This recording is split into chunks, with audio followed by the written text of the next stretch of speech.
Nós vimos, então, que a célula é a menor unidade que forma qualquer ser vivo. Falamos também que a condição para eu chamar o ser de ser vivo é ter célula. Ele pode ter uma célula só, e eu chamo esse ser de quê? Que tem uma célula só? Unicelular. Unicelular, uma única célula. Beleza. Mas o ser pode ter mais de uma. Quando ele tem mais de uma, gente, não importa se é 2, se é 3, se é 4, se é 100, se é 1000, se é bilhão, eu falo que ele é um ser pluricelular. Pluricelular. Isso, quando ele tem mais de uma célula, ele é pluricelular. Não importa quantas, tá? Não importa quantas, mais de uma é pluricelular. Falamos que a célula, a maioria delas é microscópica, por isso a gente só pode ver ao microscópio. Mas nós temos algumas células que são visíveis a olho nu. A gema do ovo, né? Que eu falei para vocês. Existe uma alga marinha, ela é uma célula só, ela parece uma folha, mas é uma célula só, tá? Então, algumas raríssimas, pouquíssimas, nós podemos ver a olho nu. E falamos também, falei para vocês sobre a descoberta da célula, que Robert Hooke, em 1663, botânico, estava estudando a casca de árvore, né? A cortiça, que é aquela casca seca da árvore seca. Ele observou que nessa casca de árvore, quando ele levou ao microscópio, que tinha uns buracos, umas estruturas com os buracos vazios. E ele não conseguiu fechar o nome desses buracos propriamente dito. E ele deu o primeiro nome disso de, quem lembra, que eu coloquei ontem? Que ele chamou pela primeira vez esses buracos que ele viu? Célula. Cela, que significa espaço vazio. Tipo assim, um nada, sabe? Espaço vazio, célula. Aí mostrando para outro colega olhou e falou, ó, esse negócio é pequeno demais, dá o diminutivo. E hoje nós chamamos esse espaço de célula. Célula é o diminutivo de cela, tá? E é a menor unidade que forma o ser vivo. 200 anos observando, analisando, dois irmãos alemães, formularam a teoria celular. O que eles dizem, então? Que é importante isso aqui, viu? Primeiro ano.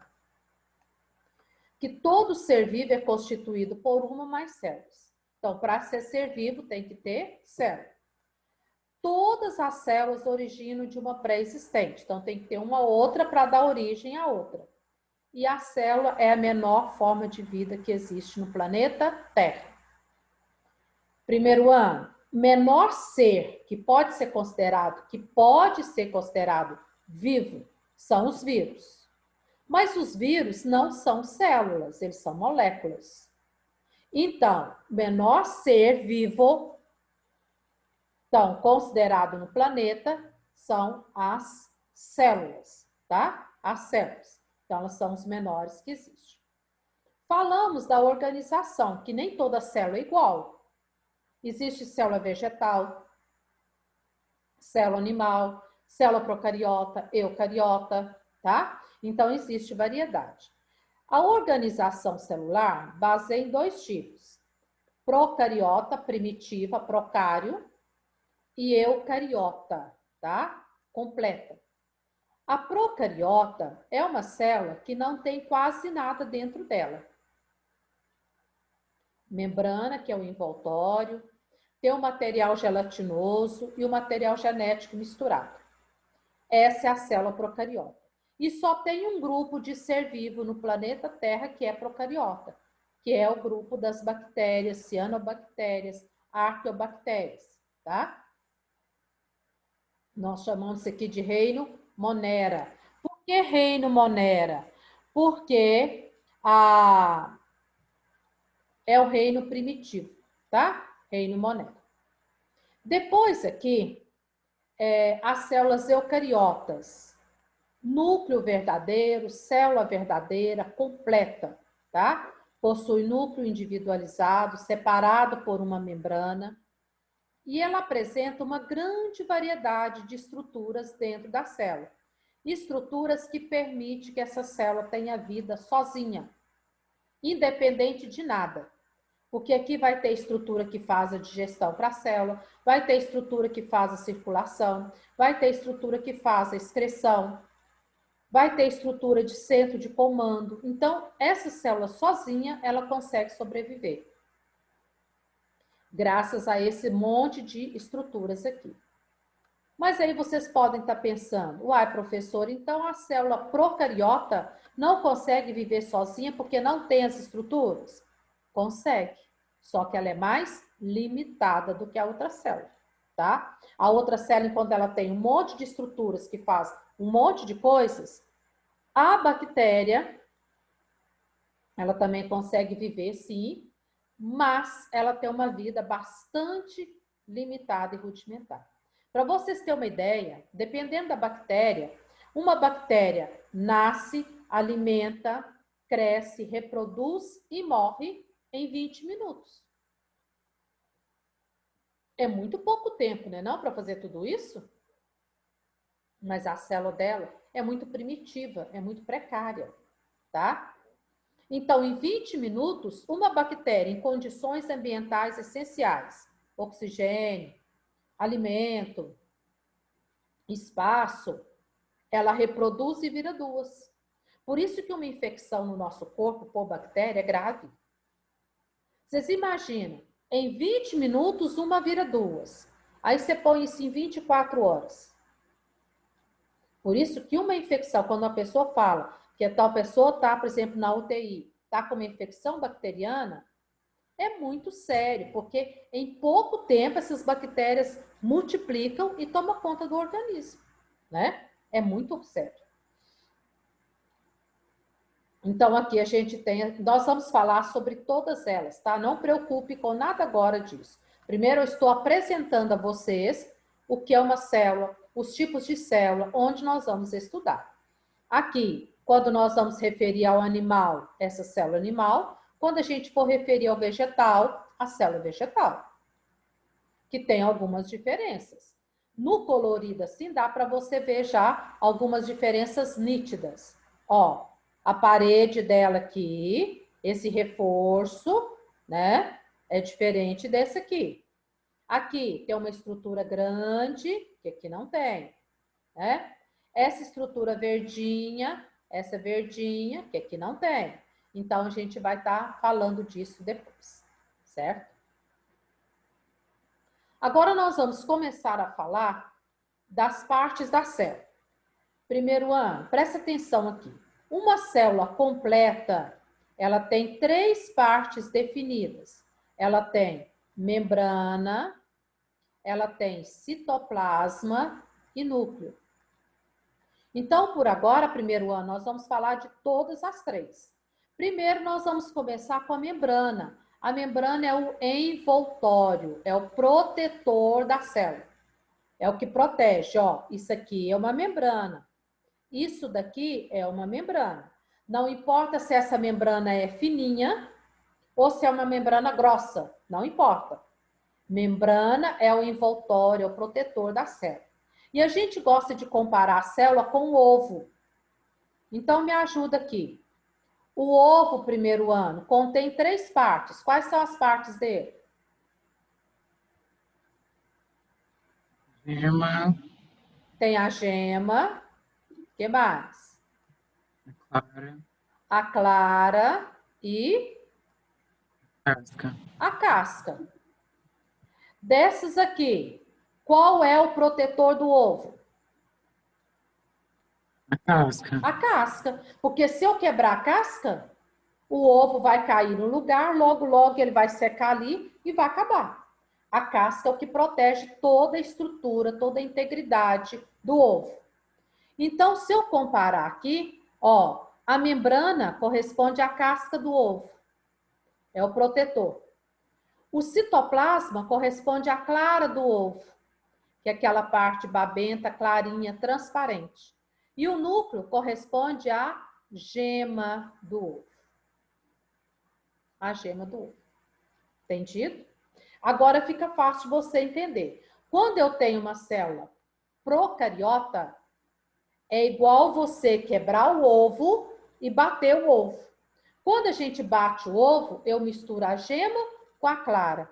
Depois que o ovo está batido, fica fácil você separar a gema e clara? Não. Eu não dou conta de separar mais. Depois que a gente bate o ovo, é impossível você tirar a gema da clara. Acabou. A célula procariota, ela é célula tudo junto e misturado, com poucas coisas. A célula eucariota, ela tem de verdade a membrana, que corresponde à casca do ovo, o citoplasma, que é o recheio, que é a parte do meio, que corresponde à clara, e o núcleo, que corresponde à gema do ovo. Tudo separadinho. Tanto é que quando você quebra um ovo e que não mistura nada, você vê direitinho. Você tira a gema, você tira a clara. Quantas vezes na culinária a gente vai fazer um bolo, alguma coisa assim? Aí lá na receita está, bate as gemas, separada das claras. Então eu separo as gemas das claras, separo tudo. Esta é a célula eucariota. Ficou claro o exemplo para vocês compreender, primeiro ano? Alguma dúvida aqui? Então, vamos começar a falar dela, da membrana, do revestimento, daquela que está revestindo a célula, né? A membrana plasmática, você pode grifar aí, também conhecida como membrana celular ou plasmalena. Você pode usar qualquer nome, plasmalena, você pode usar a membrana celular, você pode usar a membrana plasmática, tá? Aqui fala para nós que é uma película muito fina. Então, a membrana plasmática, ela não é grossa igual a casca do ovo. Ela é uma película fina. Eu não sei se vocês já observaram, quando a gente cozinha o ovo, aí eu vou tirar a casca do ovo. O que fica entre a casca do ovo e a clara? Alguém já observou? Quando cozinha o ovo? Alguém já cascou o ovo cozido?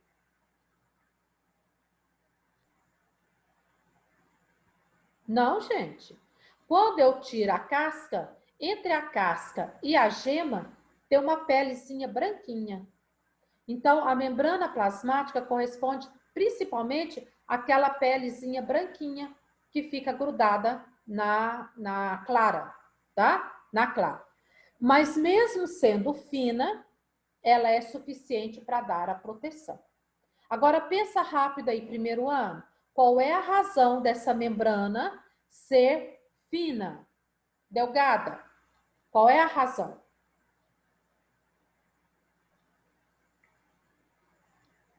Tem mais fácil o transporte dela ou reprodução? Isso, a célula não tem boca. Tudo que vai entrar e sair da célula vai ser por onde? Pela membrana. Se a membrana for grossa, igual a casca do ovo, não vai entrar nada e não vai sair nada. Então, ela tem que ser uma pelezinha bem fininha para que as moléculas consigam atravessar de fora para dentro da célula, nutrindo a célula, alimentando a célula, e ao mesmo tempo que ela não aproveitou, ela vai excretar de dentro para fora. Mas tudo isso via membrana, tá? Tudo isso via membrana. Aqui você tem um modelo. A membrana plasmática, ela é lipoproteica. O que significa isso, primeiro ano? Ser lipoproteica. A composição química dela é lipoproteica. O que significa isso? Tem proteínas e lipídios. Tem proteínas e lipídios. Então, aqui, primeiro ano, o azul corresponde aos lipídios, tá? E esse laranja grande aqui corresponde às proteínas. Então, isso dá para a gente entender que a proteína está no meio e os lipídios na lateral, igual um sanduíche. O sanduíche, você tem a metade do pão, outra metade do pão. No meio, você tem a carne, você tem o ovo, você tem a salada. Não é isso? Então, a membrana é igual ao sanduíche. O pão, as duas metades do pão, corresponde aos lipídios. E o recheio do meio, ovo ou a carne, é a proteína. Olha que legal, né? É assim, tá? Aqui tem um tanto de nome, glicoproteína, glicose com proteína, glicolipídio, glicose misturado com lipídio, fosfolipídio, fósforo misturado com lipídio. Gente, vocês lembram que quando a gente falou de lipídio, eu falei que tem lipídio importante para constituir a membrana das nossas células. Tá ele aí, ó, o colesterol que vem compor a membrana das nossas células, que tem que ser o colesterol bom, tá? Por falar nisso, primeiro ano, até sábado eu envio a prova de vocês, tá? Como a turma é maior, eu preciso de um tempo maior para estar corrigindo. Então, até sábado eu mando a prova de volta para vocês. As proteínas das membranas... Oi? A prova vale quanto mesmo? 7. Não, 7. desculpa, 4 pontos. Ah, tá. Tá bom. Porque 4 minha, 4 do Roberto. Certo.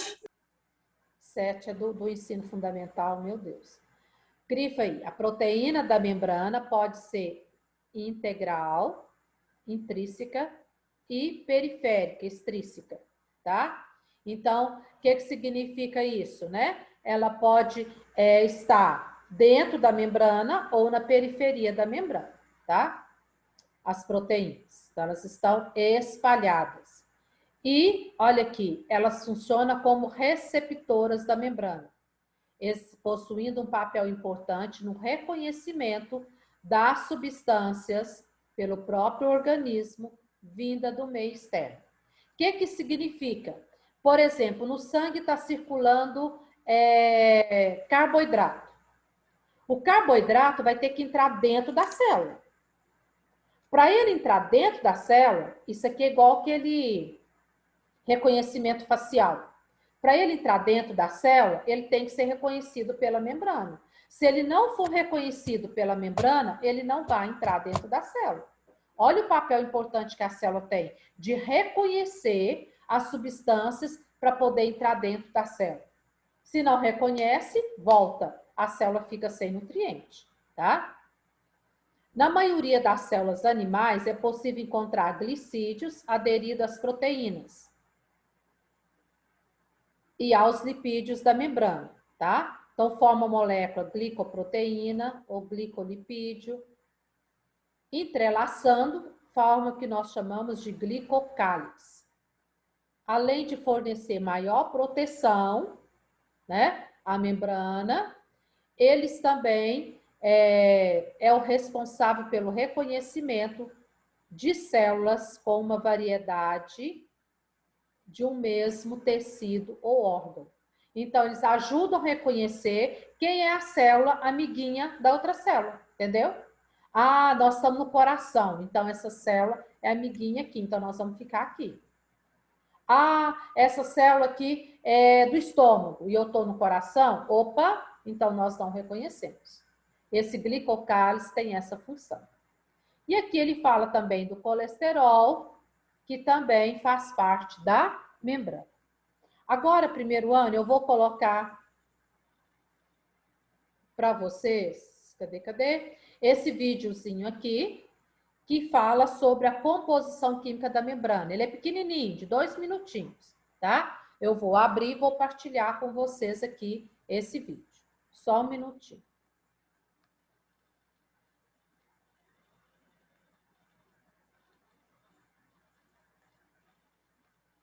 Tem que interromper de cá para buscar outro, né? Senão não dá.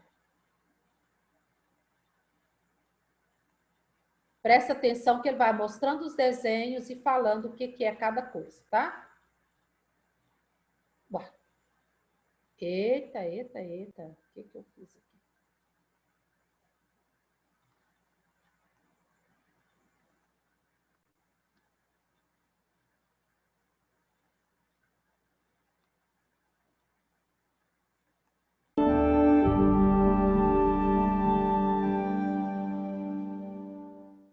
Membrana plasmática.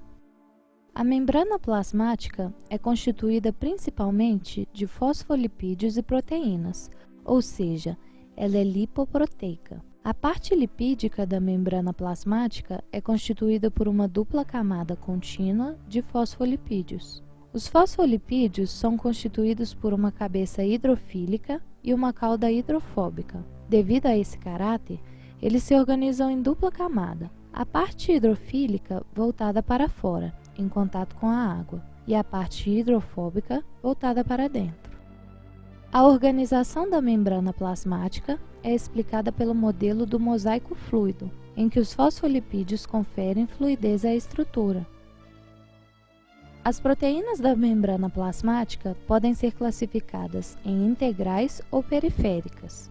As proteínas da membrana podem ser enzimas que participam de reações ocorridas nela, funcionando como receptoras ou transportadoras.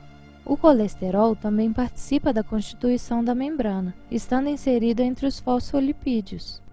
Ele tem como função manter a fluidez adequada da estrutura. Os carboidratos participam também da constituição da membrana plasmática. Eles podem estar associados a proteínas ou a lipídios. As glicoproteínas e os glicolipídios formam o glicocálix, na parte externa da membrana plasmática das células animais. Ele confere proteção à célula e está envolvido com o reconhecimento celular. Uma das funções da membrana celular é a permeabilidade seletiva. Ela seleciona o que pode entrar ou sair da célula, controlando as trocas entre meio externo e interno.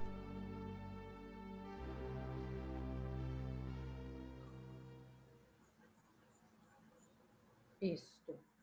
Eita, eita, eita.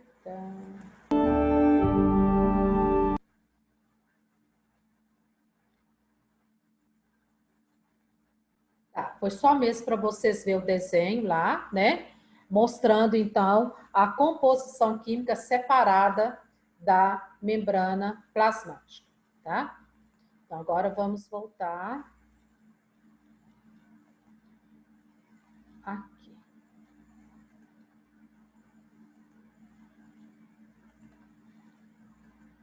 Isso. Agora, primeiro ano, nós vamos falar de um processo muito importante na membrana. Você sabe, viu lá, que a membrana ela é responsável por transportar nutrientes.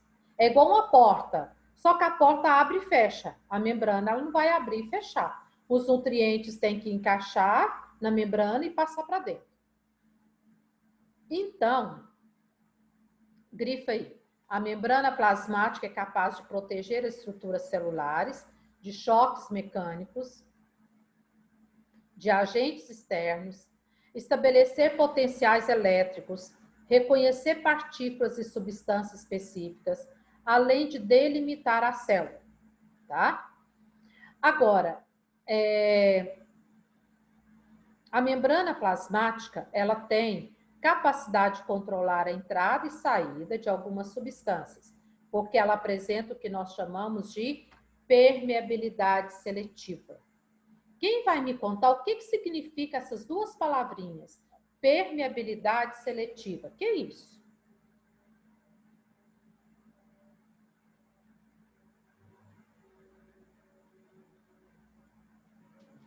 Ela seleciona quem entra e quem sai. Permeabilidade é permitir que passe a substância. Agora, seletiva, ela vai selecionar. Não é tudo que ela vai permitir que vai entrar dentro da célula, tá? Então, ela tem essa função. A partir de agora, então, primeiro ano, eu vou trabalhar com vocês com a apresentação, tá? Depois lembra de eu disponibilizar para vocês, mas quando eu terminar esse processo. Então, eu vou pegar aqui e nós vamos estar falando, então, agora do transporte de substâncias, já que a membrana, ela permite que as substâncias passe para dentro dela e de dentro dela para fora, porque ela tem essa permeabilidade, nós vamos falar, então, dos transportes de substâncias. Primeiro ano, esse assunto aqui, ele é mega importante. Te cobra muito em vestibular, no Enem, prova, porque ele é muito importante, você vai ver a atuação dele dentro do nosso corpo, diretamente. Esse transporte de substâncias dentro da célula pode ser de duas formas. Ele pode ser um transporte passivo e pode ser um transporte ativo. De duas formas. Então, vamos lá. O que vem a ser um transporte passivo? É quando simplesmente as moléculas se difundem sem a célula liberar energia. Então, a célula não gasta energia para acontecer esse transporte, tá? E o transporte ativo é um transporte que a célula vai ter que empenhar mais para poder acontecer. Por isso, ela tem que gastar energia para que o transporte possa acontecer. Primeiro ano, alguma dúvida nos dois tipos de transporte?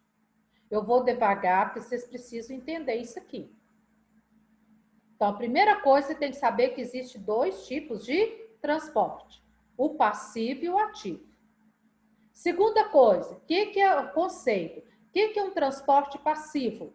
É aquele que simplesmente as moléculas se difundem e a célula não tem que gastar energia nenhuma para absorver essas moléculas.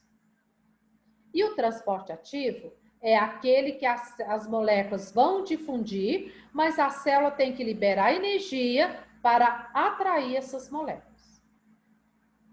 Entendida a diferença? Então, agora vamos aos exemplos, características e tudo mais. Primeiro aqui, então, primeiro transporte que nós vamos comentar vai ser sobre o transporte passivo. O transporte passivo, ele acontece de três formas. Então, agora nós vamos afunilando aqui, tá?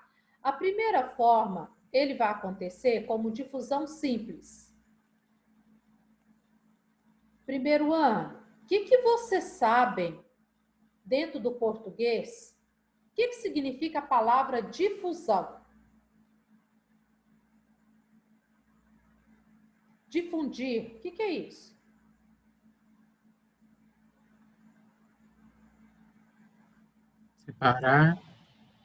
Separar. Quando eu falo assim, nossa, eu vou difundir uma fofoca, o que eu vou fazer? Espalhar. Vou espalhar. Então, difusão, separar, espalhar, tá? Se você tá com a mão cheia de bolinha de gude, todo mundo conhece bolinha de gude? Já brincou de bolinha de gude? Garanto que muita gente já brincou, né? Você tá com a mão cheia de bolinha de gude. Você deixa essas bolinhas cair no chão. O que acontece com elas?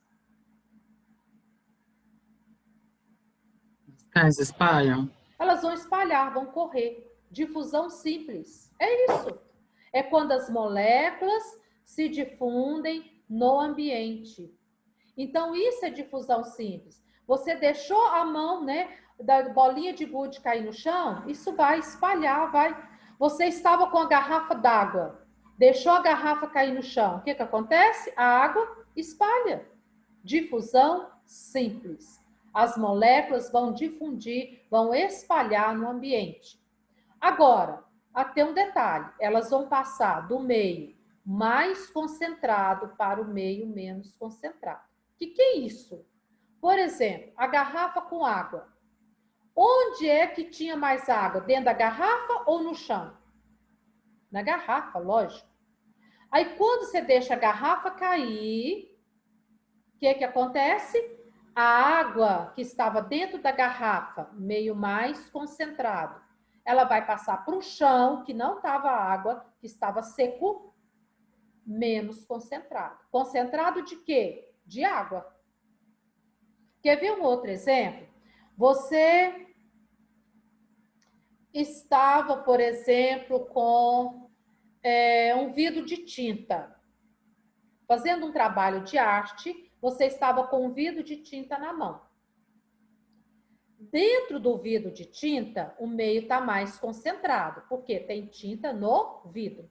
Hora que você colocou ele na mesa, você esbarrou no vidro de tinta e o vidro de tinta derramou em cima do seu caderno, em cima do forro.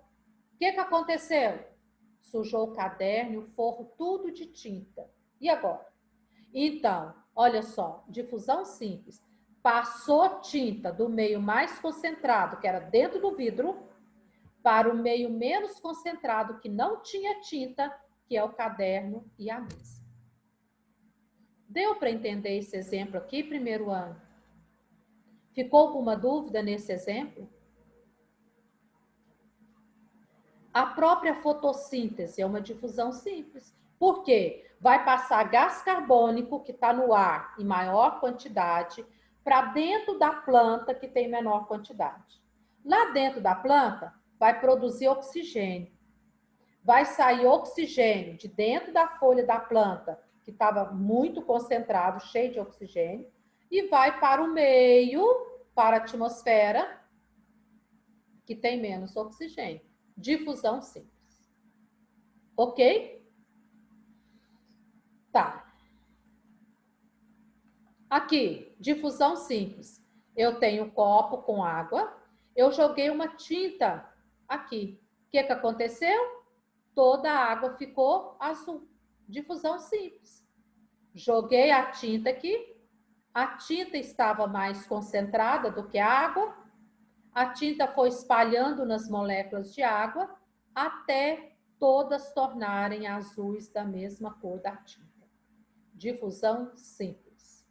E aqui eu tenho um desenho mostrando em detalhes. Ó, a água, uma molécula de água, e aqui eu tenho, por exemplo, outras moléculas dissolvidas aqui. O que acontece? Vai passar moléculas desse meio para esse, tornando equilibrado, ó, tá vendo? Equilibrado. Difusão simples. Você pega um copo com água, nossa, tô nervoso demais, vou tomar uma água com açúcar. Aí você põe um pouquinho de açúcar lá no copo, mistura bastante. Você fez o quê? Uma difusão simples. Misturou o açúcar na água para você beber.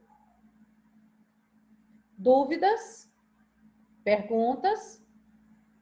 Isso aqui você tem que saber muito, porque os exemplos podem ser diversos.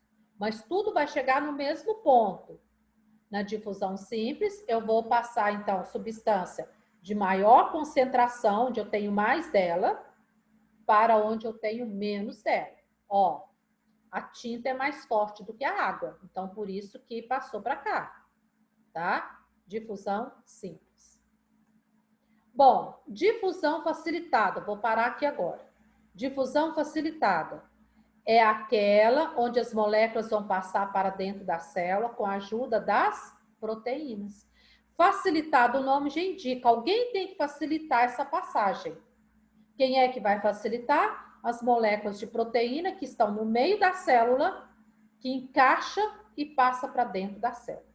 Então, as moléculas de proteína é o facilitador para que aconteça a passagem de moléculas para dentro da célula. E vai ficar para a próxima aula nossa, osmose. A osmose é um outro tipo passivo que a célula não gasta energia. Mas a osmose é o contrário da difusão simples. Porque na osmose eu vou passar moléculas do meio menos concentrado para o meio mais concentrado. Eu vou fazer o contrário. Ok? Então, primeiro ano, está faltando 2 minutinhos. Eu vou encerrar. E na terça-feira, dia 11, nós encontraremos, seja a forma que for, para a gente dar continuidade à matéria. Bom descanso, boa semana de descanso, né? Que vocês possam mudar de atividade para poder descansar, tá bom? Abraços, beijinhos e beijocas. Até. Tchau. Tchau.